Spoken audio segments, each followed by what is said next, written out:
Tout au long de ma vie, je n'ai traversé que 2 fois les frontières de la ville. Nous n'avons pas la permission d'aller au bord de la mer. Ils ont saccagé pas mal de croix, pas mal de symboles chrétiens.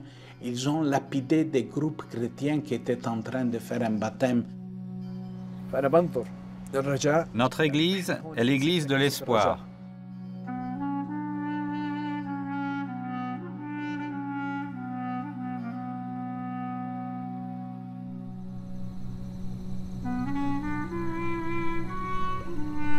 La terre promise, la Palestine, a toujours été un mélange de différentes cultures et religions. C'est une terre où les Juifs, les chrétiens et les musulmans ont leur lieu saint. Cette terre fut également toujours une région de conflits. Ces conflits font que, derrière un voile de silence, les chrétiens sont lentement mais sûrement évincés du berceau de leur foi. Les États d'Israël et de Palestine sont considérés par les chrétiens comme la terre sainte, car c'est là que se trouvent les lieux et villes saints les plus importants pour la chrétienté. Le christianisme était l'une des religions principales dans la région jusqu'à la conquête arabe du 7e siècle. Aujourd'hui, après des siècles de conflits, la population chrétienne dans la région est néanmoins en sévère déclin. Sa situation devient de plus en plus compliquée. En 1947, les Nations Unies ont partagé la Palestine entre l'État d'Israël et l'autorité palestinienne, accordant aux Juifs 55% du territoire. Le conflit a éclaté et jusqu'en 1949, plus de 700 000 musulmans et chrétiens de Palestine furent chassés de leur foyer. Après la guerre des 6 jours de 1967, Israël a étendu son territoire et démarra un mouvement d'expansion en construisant des colonies dans les villages arabes sous administration de l'armée israélienne. Voilà à quoi ressemble aujourd'hui la carte de la Terre Sainte. Bethléem, où Jésus est né, Nazareth, où il grandit, Jérusalem, où il est mort et ressuscité. À Jérusalem, les chrétiens représentaient 25% de la population en 1905. Désormais, ils sont moins de 2%. Nazareth, située dans l'État d'Israël, était, avant 1948, une ville avec une nette majorité de 60% de chrétiens. Aujourd'hui, seulement 30% des habitants sont chrétiens. Bethléem, au XIXe siècle, était à 90% chrétiens et à 10% musulmans. Aujourd'hui, la proportion est plus proche de 25% de chrétiens et 75% de musulmans. Bethléem, bien que située en Cisjordanie, mais dont le statut est disputé, et bien que peuplée et revendiquée par la Palestine, se trouve de fait sous le contrôle de l'armée israélienne. Alors que les chrétiens de Palestine étaient autrefois une minorité puissante, ils ne représentent désormais plus que 1% de la population et sont écrasés entre une majorité musulmane croissante et une présence juive grandissante, soutenue par un intense programme de colonisation israélienne. Cette situation toujours plus difficile dans la région explique que l'Église locale soit témoin de l'exode incessant des chrétiens. Et ils portent encore en eux la mémoire collective de l'expérience de Jésus. C'est pour cela que cette communauté, même si elle est minorité, elle est très importante pour toute l'Église universelle. Donc nos chrétiens sont doublement minoritaires en Israël. Et c'est la première fois que dans l'histoire, une communauté chrétienne vit dans une majorité musulmane et juive. C'est pour cela que notre vie, notre actualité n'est pas facile. Lorsque les pèlerins chrétiens viennent du monde entier visiter les lieux de la naissance, de la mort et de la résurrection du Christ, ils les découvrent séparés par des murs. Démarré en 2002 par le gouvernement israélien, le mur de béton de 670 km jusqu'à une hauteur de 8 mètres était, selon les déclarations du gouvernement israélien, construit pour empêcher les kamikazes palestiniens d'entrer en Israël. Le mur sépare aussi plus de 200 000 Palestiniens des services sociaux, des écoles, des lieux de travail et de culte. Vous pouvez entrer à Jérusalem par cette porte. Nous, les Palestiniens, ne pouvons seulement entrer que par 2 portes. Les autres sont pour les Juifs et les citoyens israéliens ou pour ceux qui vivent ici sur notre terre dans les colonies juives. Ils ont leur propre route et leur propre poste de contrôle. Les églises ici possèdent une liste des croyants qui est transmise aux autorités israéliennes, qui sélectionnent ensuite les personnes qui n'ont jamais eu d'ennui avec la loi. Non seulement ces personnes, mais aussi les membres de leur famille. Mais cela ne signifie pas que chaque chrétien obtienne automatiquement un laissez-passer pour les fêtes religieuses. Mes enfants ne connaissent pas Jérusalem, croyez-moi. Lorsqu'ils ont demandé un laissez-passer, ma fille en a obtenu un, mais pas moi, ni mes garçons. Et puis que faire? Nous faufiler sous le feu des armes juives? Nous avons abandonné. Pendant la visite du pape François en 2014 en Terre Sainte, le Saint-Père a arrêté sa voiture pour prier devant ce mur. Ce geste est fidèle au message de l'archevêque Bernardito Auza, observateur permanent du Saint-Siège à l'ONU. Israël a des authentiques et légitimes inquiétudes pour sa sécurité. Néanmoins, cette sécurité ne viendra pas de l'isolation de ses voisins, mais de la vie en harmonie avec eux, au travers d'une paix négociée avec les Palestiniens et par la mise en place de la solution à deux États qui bénéficie du soutien du Saint-Siège et de la communauté internationale en général. Je pense que les problèmes économiques ont également un impact, mais c'est surtout les restrictions à notre liberté. Il ne m'est permis de voyager que sur une seule route qui m'est indiquée et non sur une autre. Je peux voir Jérusalem, qui est à peine à 7 km d'ici, seulement 2 fois par an. Et le problème n'est pas seulement que je veuille visiter ou me promener dans la ville. Je m'inquiète du fait que plusieurs institutions, notamment des hôpitaux, aucun ne se trouve ici. Ils sont tous situés à Jérusalem.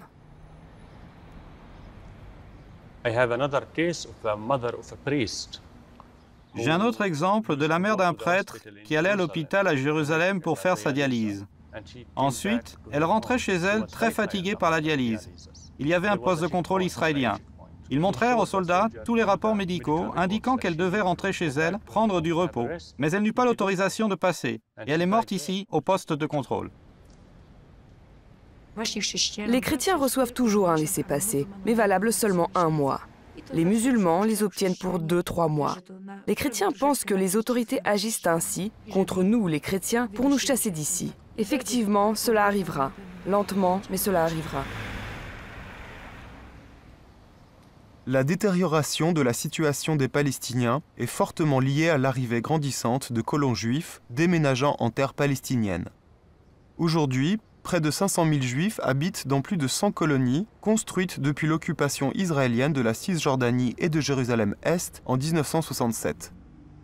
Les subventions gouvernementales pour les colons juifs sont ici le double de celles attribuées à Tel Aviv ou à Jérusalem. Pour les Palestiniens, les vagues de nouvelles constructions impliquent expropriation de leurs terres, destruction de leurs maisons et déportation de familles entières. À présent, seulement 13% des terrains de Bethléem appartiennent encore aux habitants palestiniens. C'est une zone de sécurité ici. L'entrée n'est autorisée à personne car elle est entourée de grillages pour les colons. Ils vérifient toute trace de signes sur le sol. Tout est sous la surveillance d'une caméra. Tout cela est une terre palestinienne, une terre destinée à cultiver des citrons, des dattiers, du thym. Tout est perdu. Les autorités leur donnent tout. Ils leur construisent des maisons, ils leur donnent des appartements et continuent d'ailleurs de les faire venir. Nous avons un ami qui habite près de Hébron. Sa famille possédait beaucoup de terres. Il cultivait du raisin et beaucoup d'autres fruits. Aujourd'hui, il ne reste plus rien. Sur les terres où poussaient auparavant du raisin et d'autres fruits, il y a une immense colonie juive. Où peut-on aller se plaindre ?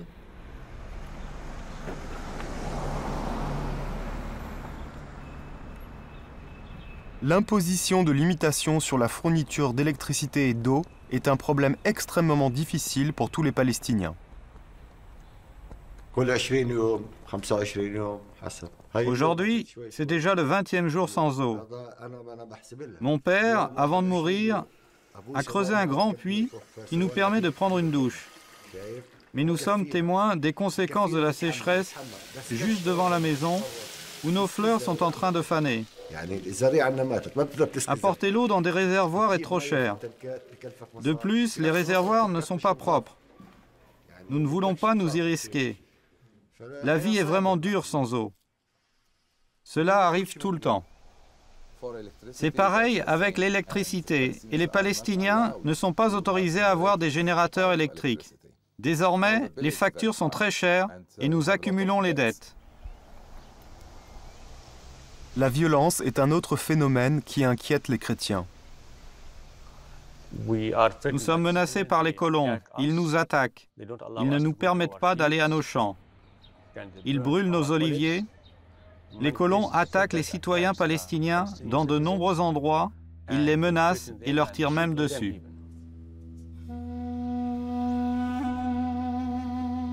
Selon l'Office des affaires humanitaires de l'ONU, les attaques visant des lieux de culte chrétiens ont presque quadruplé entre 2006 et 2014.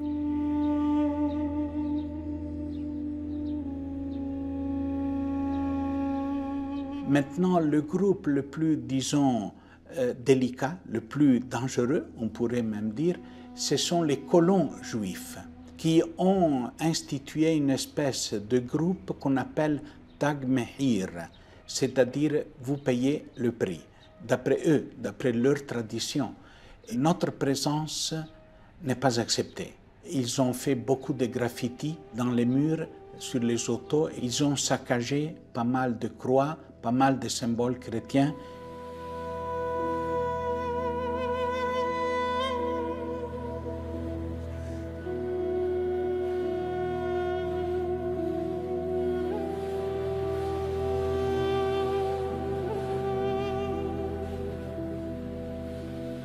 De l'autre côté du mur, à Bethléem, un feu a détruit le 26 septembre 2015 l'ancienne aile du monastère maronite de Saint-Charbel, causant de sérieux dommages à la structure.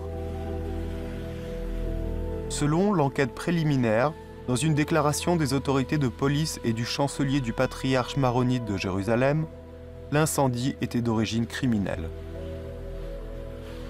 Les autorités n'ont pas fait et ne font pas encore assez pour limiter, pour découvrir les responsables et pour les accuser et les porter au tribunal. Non seulement ceux qui incitent à commettre des violences contre les chrétiens et les autres minorités sont rarement punis, mais surtout les militaires surveillent étroitement les villages habités par des chrétiens. De fait, un nombre croissant de Palestiniens sont emprisonnés en application de la politique sécuritaire israélienne.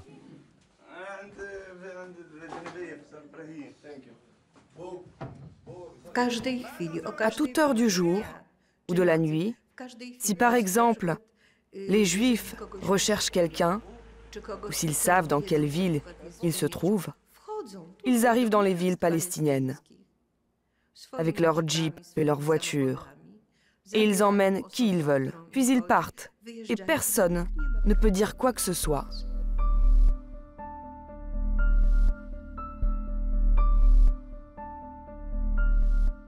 Les événements les plus traumatiques sont les abus envers les enfants. Au cours des 12 dernières années, Israël a détenu et mis en prison plus de 7500 enfants palestiniens. Cela est arrivé également dans ma famille. Ils ont arrêté 2 de mes frères dans notre maison. Ils les ont pris sans raison particulière, à l'exception du fait qu'ils peuvent représenter un danger pour l'État d'Israël. Voilà ce qu'ils disent. Ils ont passé 2 ans de leur vie en prison. Mon petit frère avait 16 ans, il était un enfant. Et malgré tout, ils l'ont emmené en prison.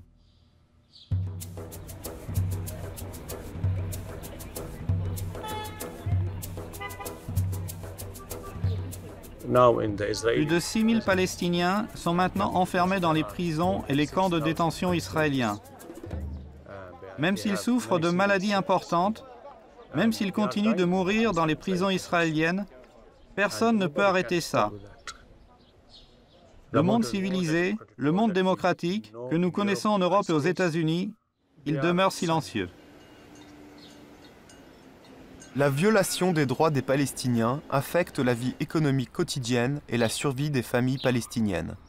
Dans les territoires de l'autorité palestinienne, le revenu annuel par habitant est de 2 000 $. En Israël, il est de 28 000 $. Le taux de chômage pour les Palestiniens s'élève à 30 %. En Israël, à 5 %. Avant la construction d'un mur, j'allais en voiture sur un chantier où je gagnais 99 $. Maintenant, je ne peux plus y aller, il y a un mur. Si vous voulez acheter des cigarettes, un jour, elles coûtent 2,5 $, un autre, c'est 5,5 $. On est volé de tous les côtés. Privés d'opportunités de travail, d'argent et d'espoir d'une vie meilleure et décente, les chrétiens palestiniens quittent la terre de leurs ancêtres. De nombreuses boutiques dans le centre commercial de Bethléem sont fermées.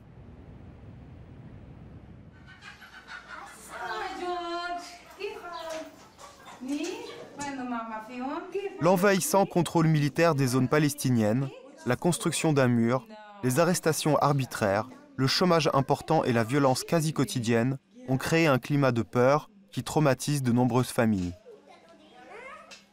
Les familles chrétiennes, en particulier, ont commencé à perdre leur emploi.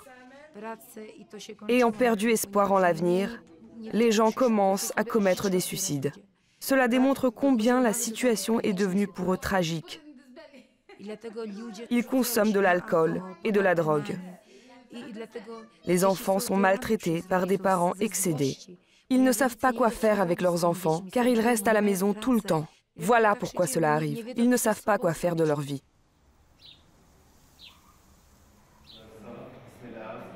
Malgré les nombreuses difficultés, l'Église fait ici ce qu'elle peut pour assurer aide et attention. Dans les centres paroissiaux et des maisons spéciales d'aide, les enfants reçoivent éducation, assistance matérielle et spirituelle. Nous sentons ici que nous devons intervenir, aider la veuve et l'orphelin.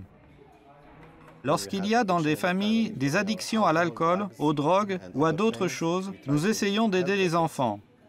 Nous leur faisons quitter leur maison et nous organisons le travail avec eux selon 2 règles. La première est d'apprendre à vivre dans notre maison ici. La seconde règle est l'aide aux enfants après l'école, après quoi ils rentrent chez eux. Ainsi, ils ont toujours une mère et un père. L'entreprise est bien perçue. Vous savez comment nous le savons? Car ils reviennent ici.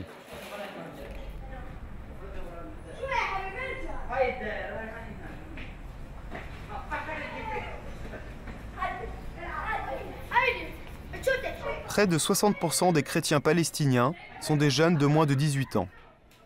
Très souvent, les petits-enfants ramènent à leur famille des revenus gagnés au prix d'un éprouvant travail physique.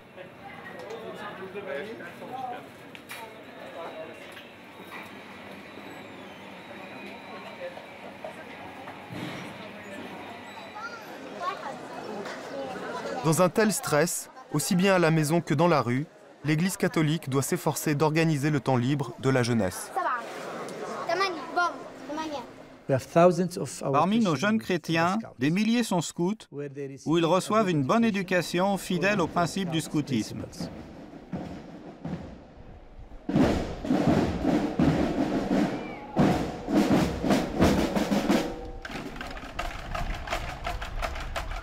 Et nous, en tant que patriarcat latin, leur avons offert une parcelle de terre à Bethléem pour construire un centre de scoutisme et leur avons aussi permis d'organiser des camps pendant l'été avec des tentes pour les jeunes.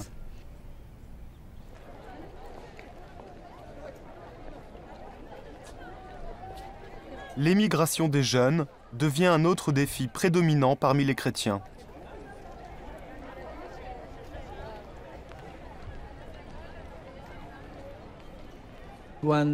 Lorsque nos étudiants partent à l'étranger, ils comptent parmi les plus brillants. Lorsqu'ils reviennent ici, ils ne peuvent pas trouver de travail à la hauteur de leurs talents et de leurs aptitudes.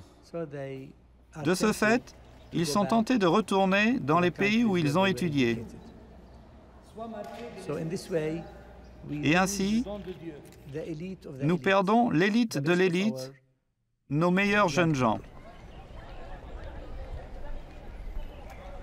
Les jeunes veulent construire leur futur. Donc ils doivent penser au mariage, au travail, à trouver un emploi, à construire une maison. Ils ne peuvent pas construire de maison sur leur propre terre, car la maison qu'ils construiront sans un permis d'Israël sera détruite par des bulldozers. C'est ainsi qu'ils finissent par envisager d'émigrer de ce pays. Le chômage croissant et l'économie à bout de souffle a conduit à la crise économique dans les territoires occupés palestiniens. On estime à 26% le nombre de Palestiniens vivant dans la pauvreté. Dans certaines régions, notamment dans les campagnes, ce chiffre atteint 38%. C'est le travail essentiel de l'Église locale qui permet à beaucoup de survivre.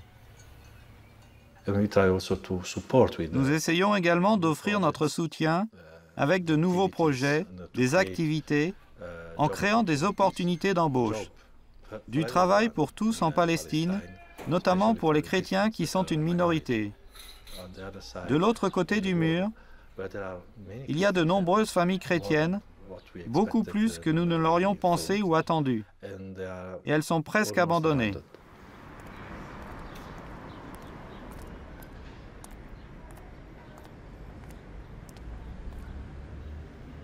En réponse à l'important chômage, un prêtre catholique, Père Raed Abousalia, a fondé la fondation du Rameau d'Olivier en 2001. Il commença à promouvoir des micro-projets partout dans le monde.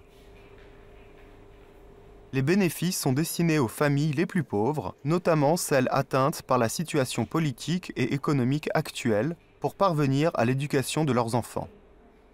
Les bénéfices vont également à la construction d'une maison pour personnes âgées de Taïbé, un village 100% chrétien.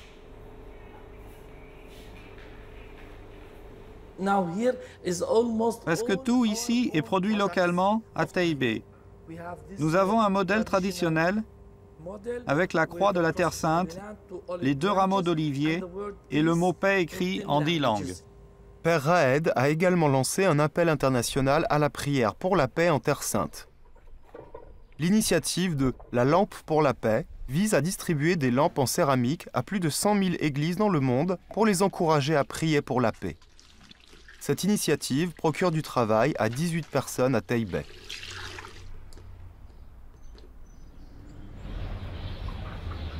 Parmi les chrétiens de Palestine, il y a ceux, bravant les difficultés, qui ont réussi à maintenir au cours des générations leur activité professionnelle familiale.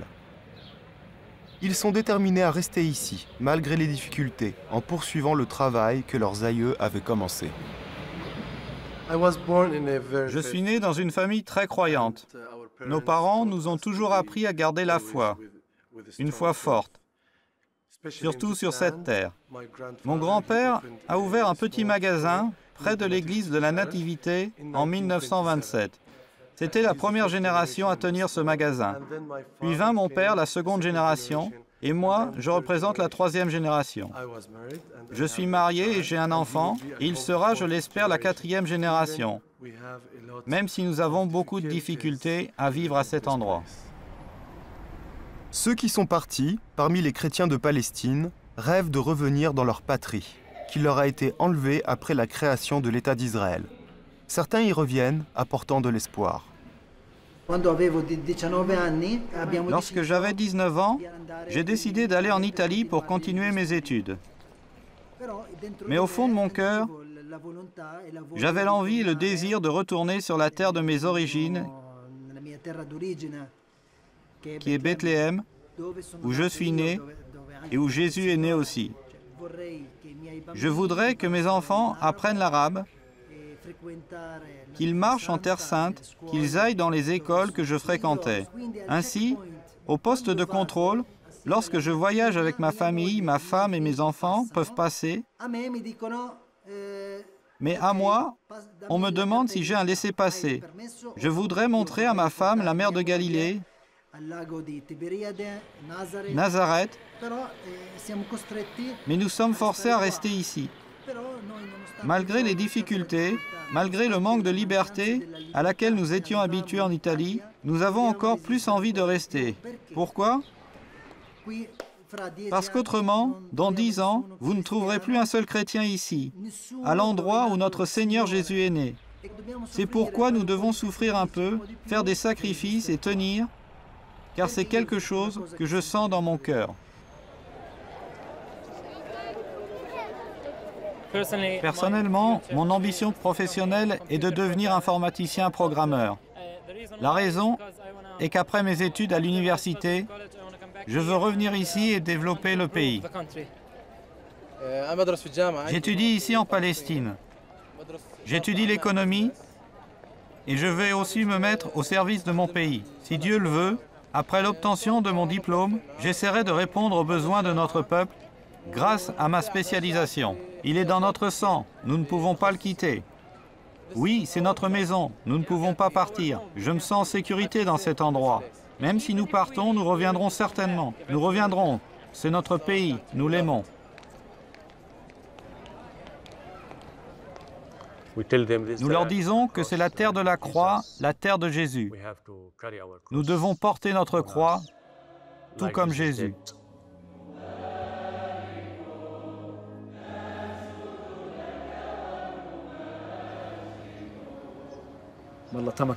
Si quelqu'un te gifle sur la joue droite, tends-lui la joue gauche. C'est ce que nous essayons d'apprendre et de vivre, vivre avec les gens, avec leurs souffrances.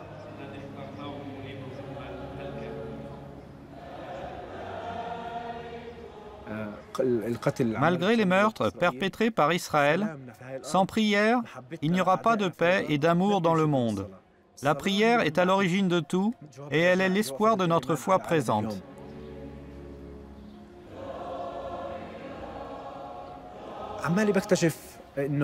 J'ai découvert que nous ne pouvons pas vivre sans espoir.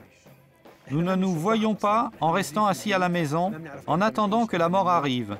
Pendant ces moments, nous avons besoin d'espoir. L'espoir est tout ce que nous avons dans la vie. Mon défi est la jeunesse chrétienne de Palestine, qui est un peu trop éloignée de Dieu. Ils ont besoin de gens prêts à se rapprocher d'eux, des gens sensibles à leurs problèmes, à leur vie quotidienne. Bien que l'espoir et le futur de l'Église reposent sur la force des chrétiens locaux qui sont prêts à rester ici, leur capacité à rester, l'encouragement indispensable dont ils ont besoin pour rester, doit venir grâce à l'aide qu'ils reçoivent de l'Église universelle. N'oubliez pas la Terre Sainte. Priez pour la Terre Sainte. Aimez la Terre Sainte. Tous les chrétiens, au fond, sont nés de l'Église mère de Jérusalem.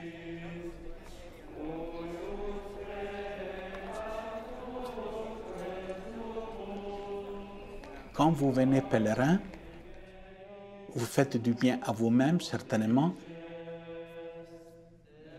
et vous faites beaucoup de bien aussi à nous, les chrétiens de Terre Sainte. On vous attend nombreux pèlerins en Terre Sainte.